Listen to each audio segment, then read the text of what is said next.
আমরা তো তখন বুঝি নাই যে কেন গুম আইন বাতিল করলো বিএনপি। এখন পুরা ছবিটা পরিষ্কার হইতেছে।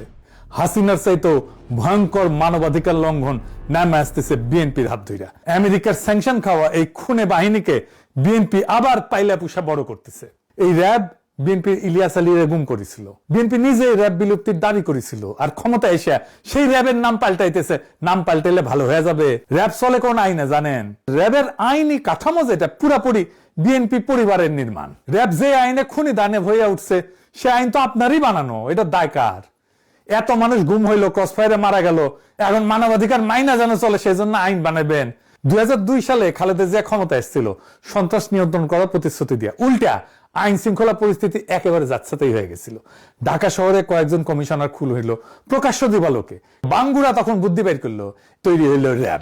এই র্যাব গঠন করাটা তো আইনত একটা ভুল ধারণা, মারাত্মক ভুল ধারণা। বাঙ্গুরা এমনই গর্ধব যে এটা যে খুনি বাহিনী হয়ে উঠবে সেটা বুঝতে পারেন, এটা প্রথমেই বোঝা যায়।